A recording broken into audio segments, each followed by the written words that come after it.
Welcome to Shreya's UPSC campus. In this series, I cover whole M. Lakshmikant in detail. This series contains concept as well as PYQs. So today we cover the very first topic, that's historical background.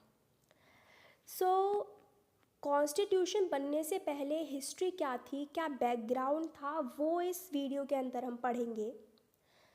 तो सबसे पहला question हमारे दिमाग में यही आता है कि why do we study historical background, कि हमें हिस्टोरिकल बैकग्राउंड पढ़ने की नीड हुई क्यों। देखो, कॉन्स्टिट्यूशन बनने से पहले हमें कुछ चीज़ तो ये पता होनी चाहिए ना कि हु रूल्ड इंडिया अर्लियर, कि पहले कौन रूल कर रहा था, कैसे रूल करता था, एंड उस समय सिस्टम क्या था, कॉन्स्टिट्यूशन बनने से पहले क्या सिस्टम था, ये चीज़ हमें पता होनी चाहिए। That's why we study the historical background. So सबसे पहला पार्ट है British rule and how it start, कि ब्रिटिश रूल स्टार्ट हुआ कैसे। देखो, इस पॉइंटर में हम ये समझेंगे कि ब्रिटिश रूल आया कब, किसने चार्टर दिया था और कैसे आया।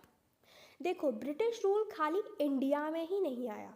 ब्रिटिश रूल जो था ना, ब्रिटिशर्स जो थे, है ना, वो एज अ ट्रेड मोनोपोली से खाली इंडिया में नहीं आए। सबसे इंडिया में तो तीसरी बार में आए हैं। पहले ये 2 बार जो ये इनका जो मिशन गया था ना, 2 बार, सबसे फर्स्ट बार और सेकंड बार ये गया था स्पाइस आइसलैंड में, जहाँ पे जावा सुमात्रा वाली जगहों पे गया था। थर्ड बार वो लोग सूरत में लैंड किए थे, पर सूरत में वो लोग क्यों इतना सक्सेसफुल इनिशियली नहीं हो पाए, क्योंकि वहाँ पर पोर्चुगीज़ का पहले से ही इन्फ्लुएंस था और बहुत स्ट्रॉन्ग इन्फ्लुएंस था, और पोर्चुगीज़ की नेवल आर्मी बहुत स्ट्रॉन्ग थी। दैट्स वाई वो इतनी इतना पहली बार में ही नहीं सक्सेसफुल हो पाए। तो इसमें हम यही चीज़ पढ़ेंगे, डिटेल में पढ़ेंगे। और इस सीरीज़ में MCQs भी हैं, PYQs भी हैं UPSC प्रीलिम्स के, तो वो भी अभी देखेंगे। देखिए, सबसे पहला पॉइंट है, जो ब्रिटिश थे ना, ब्रिटिशर्स जो थे, ये एज अ रूलर नहीं आए थे हमारे भारत में सबसे पहली बार, ये एज अ ट्रेडर आए थे। देखो, Britisher come as trader in 16th century. 1600 century में ब्रिटिशर्स जो थे वो एज अ मर्चेंट आए थे। ठीक है, ये जो जिन्होंने बनाई थी वो उनको मर्चेंट एडवेंचरस बोलते थे। ठीक है, ये हमने मॉडर्न हिस्ट्री में भी पढ़ा है और मॉडर्न हिस्ट्री भी कवर करेंगे, स्पेक्ट्रम मॉडर्न हिस्ट्री भी कवर करेंगे, तो उसमें भी हम पढ़ेंगे डिटेल में। सो सबसे पहला पॉइंट है, in 1600 in 16th century British people come to India. कब आए थे? 16th सेंचुरी में। ये सभी पॉइंटर्स ऐसे याद कर लेना, क्योंकि ये बहुत इंपॉर्टेंट पॉइंटर्स हैं, डायरेक्ट PYQs में आ जाते हैं, मतलब डायरेक्ट क्वेश्चन उठ जाते हैं प्रीलिम्स के अंदर, तो ये चीज़ पता होनी चाहिए। They come as a businessman not king. ठीक है, ये मैंने जैसे अभी आपको बताया, ये पहली बार ट्रेडर्स के रूप में ही आए थे, ये कोई किंगशिप के रूप में नहीं आए थे कि किंग हम राज करने जा रहे हैं, हम रूल करने, ऐसा नहीं था। There company named as East India Company, और उन लोगों की जो कंपनी थी, उन लोगों की कंपनी का नाम क्या था? East India Company. Okay, queen Elizabeth first give them a written permission, जिसको चार्टर बोला जाता है। तो देखो, क्वीन एलिजाबेथ जो थी वो अकबर के कॉन्टेम्प्ररी ही रूलर थी। ओके, क्वीन एलिजाबेथ ने जब इस चार्टर दिया था इंडिया में रूल करने का, परमिशन जब दी थी, वो 15 ईयर्स का चार्टर मिला था, 15 साल का, कि भैया 15 साल यहाँ पर ट्रेड कर सकते हो। ठीक है, 15 साल आप ट्रेड कर सकते हो। 15 ईयर्स का चार्टर मिला था पहली बार जब कंपनी को मिला था। ओके, फिर वो मतलब एक किंग जॉन्स फर्स्ट था, उसने इसके ईयर को, मतलब उसके चार्टर को, या फिर आप बोल सकते हो उनकी जो ट्रेडिंग ईयर्स होती है ना, उसको उसने एक्सपेंड करके क्या बोल सकते हो आप, मतलब इनफाइनाइट टाइम के लिए कर दिया। ठीक है, उसकी कोई टाइम लिमिट नहीं थी। ठीक है, चार्टर को उसने अनलिमिटेड टाइम के लिए बना दिया उसने, मतलब जो किंग था उस समय, जो हमारे इंडिया में कॉन्टेम्प्ररी किंग था, वो था जहांगीर। ओके, तो वो मैं अभी आपको आगे बताऊंगी। दिस चार्टर गिव, अब इस चार्टर के अंदर था क्या, ये जो परमिशन दी थी क्वीन एलिजाबेथ फर्स्ट ने, जो परमिशन दी थी, जो चार्टर दिया था, उसके अंदर था क्या? So this charter give exclusive right to trade, no other English company could trade in India. देखो, इस चार्टर के अंदर ये था, जो 15 साल का चार्टर दिया था, उसके अंदर था क्या? क्वीन एलिजाबेथ ने जो दिया था, उसके अंदर था कि एक्सक्लूसिव राइट टू ट्रेड, कि इन लोगों के पास, कंपनी के पास ट्रेड करने के राइट्स हैं। Okay, no other English company could trade in India. अब देखो, इनके इस कंपनी के अलावा, इस ईस्ट इंडिया कंपनी के अलावा कोई अदर कंपनी इंडिया में ट्रेड नहीं करेगी जब तक इन लोगों का चार्टर, ठीक है। Okay, at this time India was ruled by Indian king not. अब देखो उस समय क्या था ना, इस समय जिस समय की बात है 1600 की, इस समय कोई ब्रिटिश रूलर, ब्रिटिश लोग रूल नहीं कर रहे थे इसमें। अभी जो थे वो इंडियन रूलर्स ही थे, इंडिया में जो रूल कर रहे थे वो इंडियन किंग्स ही रूल कर रहे थे। अब देखिए पार्ट सेकंड में हम क्या पढ़ते हैं, फ्रॉम ट्रेड टू पावर। सब अब हम ट्रेड से ये पावर में कैसे कन्वर्ट हुआ, ये ट्रेडर थे, अब ये पावर में कैसे कन्वर्ट हुआ, अब इस पर्टिकुलर पार्ट में हम ये चीज़ पढ़ेंगे। सो सेकंड पॉइंट है हमारा, कंपनी बिकम स्ट्रॉन्ग। अब कंपनी जो थी वो स्ट्रांग होती जा रही थी धीरे धीरे करके, ठीक है। Company earn huge profit. Company जो है वो, अब देखो कोई भी कंपनी स्ट्रांग कैसे होगी कि वो प्रॉफिट अच्छा कमाए, उसके पास खुद की एक आर्मी हो, ठीक है, वो लोकल पॉलिटिक्स के साथ भी मतलब मतलब है ना।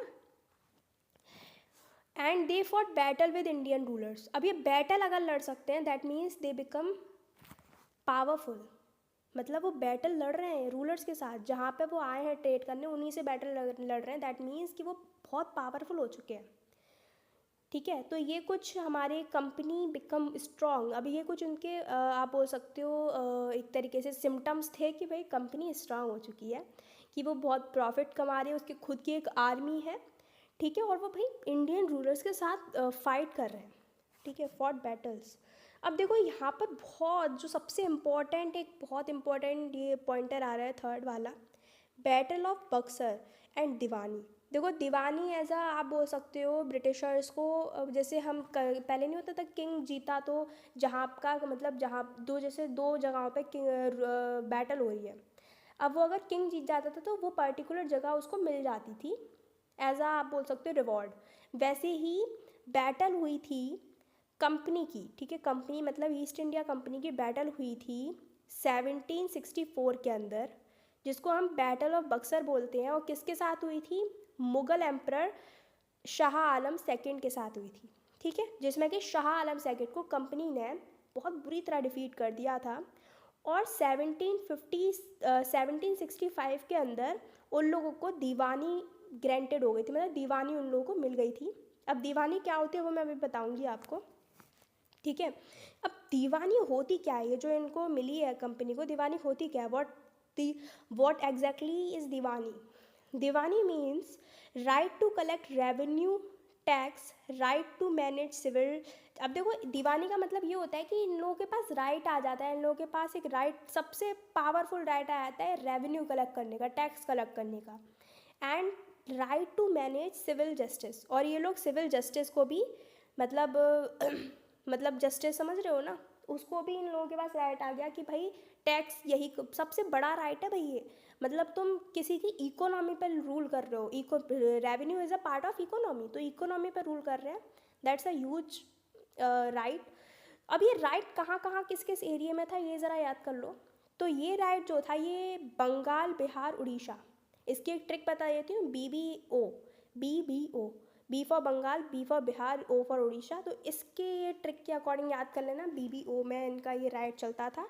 बैटल ऑफ बक्सर में जब ये दीवानी जीते थे, दीवानी पूरे में नहीं, खाली BBO में चलती थी, मतलब Bengal, Bihar, Orissa. This was a turning point, ये एक टर्निंग पॉइंट था, यही एक टर्निंग पॉइंट था when company stop begin only a trader and become a ruler. अब देखो यही एक ऐसा पॉइंट था, ये एक ऐसा ह्यूज टर्निंग पॉइंट था भारत के अंदर, जब ये जो ईस्ट इंडिया कंपनी के लोग जो थे ये ट्रेडर की जगह एक रूलर की तरह बिहेव करने लग गए थे, है ना, ये मतलब रूलर बन चुके थे। अब यहाँ पर थर्ड पार्ट आता है, company as a territorial power. मतलब ये कंपनी जो थी ये टेरिटोरियल पावर में कैसे कन्वर्ट हुई, ज़रा ये देखो। अब देखो दीवानी जैसी इनको मिल गई, after Deewani company collect tax, company paid it's army, company expand territory, ठीक है, मतलब कितनी बड़ी चीज़ इन लोगों ने भारत में आके कर ली कि वो टैक्स तो कलेक्ट करिए नहीं, क्योंकि दीवानी का पार्ट है रेवेन्यू कलेक्शन। और कंपनी पेड इट्स आर्मी, ठीक है, आर्मी को भी खुद ही पेड कर रहे हैं ये लोग। और ये आप अपनी टेरिटरी को भी एक्सपेंड करने लग गए हैं, जैसे एक किंग करता था ना, वैसे ही अपनी टेरिटरी को भी एक्सपेंड करने लग गए हैं ये लोग, ठीक है। Company now rule land plus people. अब देखो कंपनी जो थी ना, वो अब कोई ट्रेडर नहीं थी कि भाई इंडिया से सामान उठाया, ठीक है, और ब्रिटिश जो हमारी कंट्रीज है वहाँ जाके बेच दिया, ऐसा नहीं था। अब ये एक ट्रेडर नहीं थे, अब ये रूलर की तरह वर्क कर रहे थे। मतलब ये लैंड और लोगों, मतलब ज़मीन है ना, और पीपल के ऊपर राज कर रहे थे, रूल कर रहे थे। End of company rule. अब देखो यहाँ पर देखो, यही मतलब इन लोगों ने ये जो दीवानी जब हुई थी ना, जब इनको दीवानी ग्रांटेड हुई थी तब से और अभी 1947 तक इन लोगों ने रूल किया है, ब्रिटिशर्स ने, ठीक है, ब्रिटिशर्स ने रूल किया है। अब देखो यहाँ पर कंपनी रूल एंड, अब यहाँ पे कंपनी रूल तो एंड हो जाएगा, बट एक दूसरा रूल आएगा अभी देखना, जिसको हम बोलते हैं क्राउन रूल। क्राउन रूल में क्योंकि हुआ क्या कि जो ब्रिटिश जो किंग्स थे ना, उन लोगों को लगा कि कंपनी अब स्ट्रांग होती जा रही है, तो अब कंपनी के ऊपर हमें लगाम लगानी पड़ेगी, ठीक है। तो वहाँ पर कंपनी रूल हटने के बाद क्राउन रूल आया, अभी इसमें ही हम पढ़ेंगे। तो कंपनी रूल जो एंड ऑफ कंपनी रूल जो हुआ था, कब हुआ था, 1858 के अंदर हुआ था।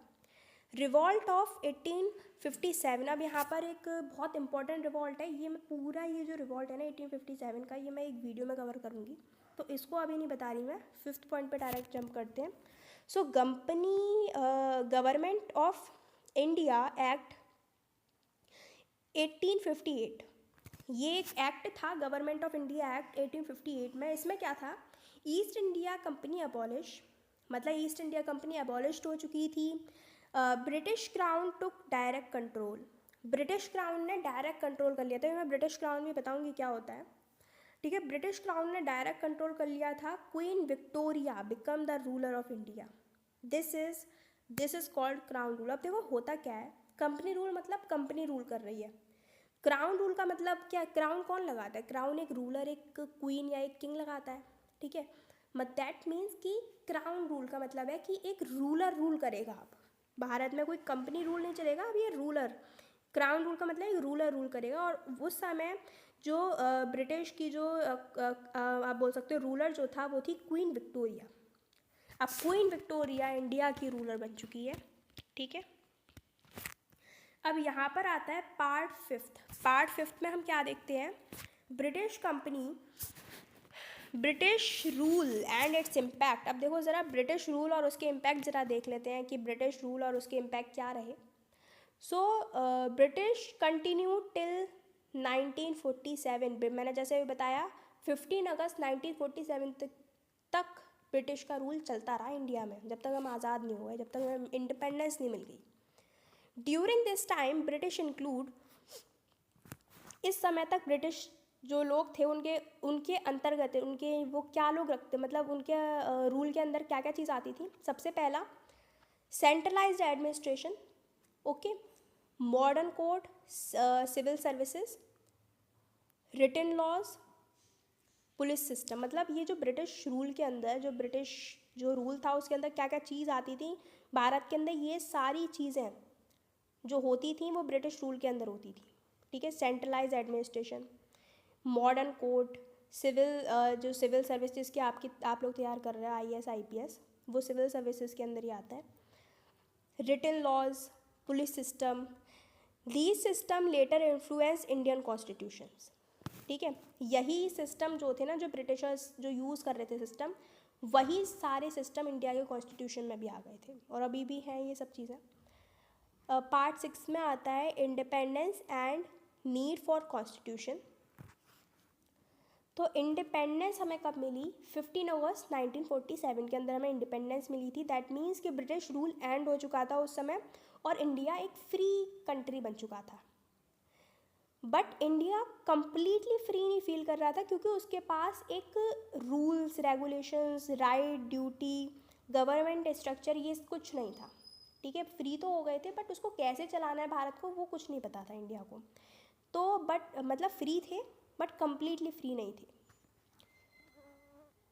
पार्ट 7 में आता है इंडिया, वो आइडिया ऑफ कॉन्स्टिट्यूएंट असेंबली। अब देखो हम फ्री हो गए, हम इंडिपेंडेंट हो गए, बट इंडिपेंडेंट होने के बाद हमें भारत को चलाना कैसे है, rules regulations, rights, government structure, ये सब हमें पता होना बहुत ज़रूरी है। तो उसमें हमारा एक असेंबली बिठाई गई, एक असेंबली जो जिसने कॉन्स्टिट्यूशन क्रिएट किया है, और उस असेंबली को बनाने का जो सबसे पहला आइडिया आया था वो आया था एम.एन. रॉय के दिमाग में 1934 के अंदर। एम.एन. रॉय के माइंड में एक ऐसा मतलब एम.एन. रॉय के माइंड में एक आइडिया आया कि हमें एक कॉन्स्टिट्यूएंट असेंबली बनानी चाहिए जिसके थ्रू कॉन्स्टिट्यूशन बनाया जाए।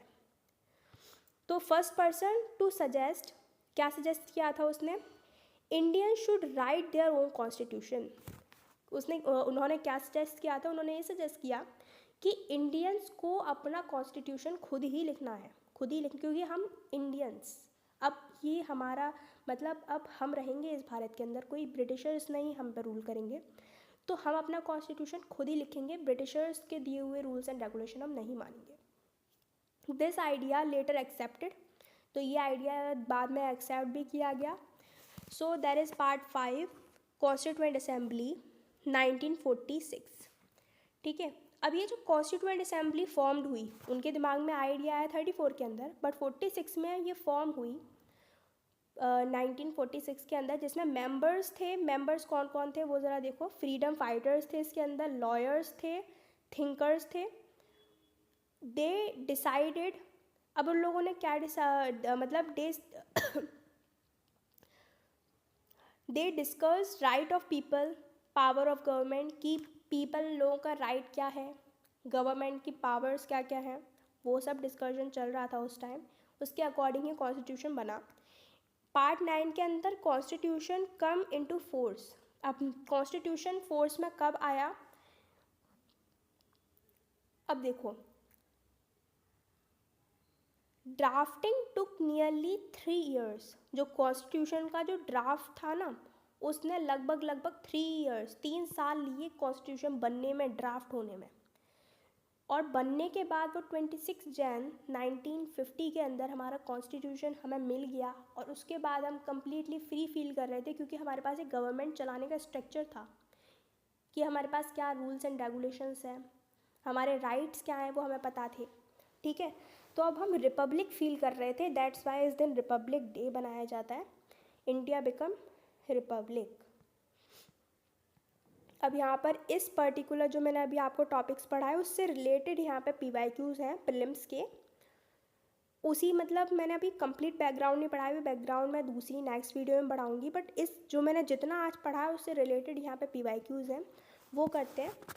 सो सबसे पहला PYQ है the diwani of Bengal, Bihar and Orissa, वही है BBO, was granted to East India Company. हाँ, ये कब ग्रांट हुआ था, जस्ट मैंने अभी आपको पढ़ाया कि 1765 के अंदर ग्रांट हुआ था। बैटल कब लड़ी गई थी, 64 के अंदर बैटल लड़ी गई थी शाह आलम सेकंड से। ठीक है, 64 के अंदर बैटल लड़ी गई थी शाह आलम सेकंड से, और वो उन लोगों को दीवानी कब ग्रांटेड हुई थी, बिहार बंगाल उड़ीसा के लिए वो हुई थी 65 के लिए। ओके, ये इस टाइप से याद करना बहुत इंपॉर्टेंट है। सेकंड है ये प्रीलिम्स 2011 का है, ये 15 का था ऊपर वाला। With the reference of government of India act 1858 consider the following statement. ये जो एक्ट था मैंने अभी ऊपर आपको पढ़ाया था, उसमें ये स्टेटमेंट दे रखे हैं। इस टाइप के क्वेश्चन आजकल ज़्यादा आते हैं, वह है ना इस टाइप के, ये एक फॉर्मेट वाला, इस फॉर्मेट के क्वेश्चन ज़्यादा आते हैं, तो इस तरीके के क्वेश्चन को ज़्यादा प्रैक्टिस करना। It abolish the East India Company, बिल्कुल ये वाला बिल्कुल ठीक है। It transferred the power of governance from the company to British crown, ये भी ठीक है। It introduce the system of responsible, नहीं ये नहीं है। तो हमारे यहाँ पे फर्स्ट एंड सेकंड हमें बिल्कुल डीपली पता होने चाहिए, तभी हम ये लगा पाएंगे। अभी मैं जस्ट आपको ऊपर पढ़ाया था, ठीक है, तो उससे रिलेटेड ही क्वेश्चन है, कोई मैं बाहर से नहीं ला रही। अब यहाँ पर है प्रीलिम्स 2013 का क्वेश्चन है। द ब्रिटिश क्राउन, अब देखो ज़रा यहाँ पर जो ये ब्रिटिश क्राउन था ये कब हमारे मतलब डायरेक्ट कंट्रोल ऑफ इंडिया है ना, कब आया था ब्रिटिश क्राउन? 1858 के अंदर ब्रिटिश क्राउन आया था, है ना। ये तो मैंने जस्ट अभी ऊपर, ये बिल्कुल डायरेक्ट क्वेश्चन है, इसमें कुछ ऐसा है नहीं समझाने वाला। So who among the following first propose the idea of constituent assembly of for India? ये सबसे इंपॉर्टेंट क्वेश्चन है कि भाई किसके दिमाग में कॉन्स्टिट्यूएंट असेंबली का आइडिया आया था? एम.एन. रॉय के दिमाग में आया था 34 के अंदर, 1934 के अंदर एम.एन. रॉय के दिमाग में आया था। ठीक है, ओके। अब यहाँ पर आता है प्रीलिम्स 2019 का क्वेश्चन है, कंसीडर द फॉलोइंग स्टेटमेंट। फिर से स्टेटमेंट बेस्ड क्वेश्चन ये आ चुका है। The constituent assembly was constituted इन 1946, ये तो अभी जस्ट हमने पढ़ा था। दिमाग में कब आया था? 34 के अंदर आया था, बट जो असेंबली बिठाई गई थी वो 46 के अंदर बिठाई गई थी, और 50 के अंदर हमें कॉन्स्टिट्यूशन मिल चुका था। देखो मैंने वही चीज़ आपको बता दी। तो फर्स्ट एंड सेकंड ये हो चुका है सही। Which one of the following events marked the beginning of British territorial power? तो ऐसा कौन सा इवेंट है जब ब्रिटिश टेरिटोरियल पावर, ब्रिटिशर जो थे वो एक रूलर के रूप में तरीके से रूल करने लग गए थे, कंपनी जो थी रूल करने लग गई थी, वो थी बैटल ऑफ बक्सर। जब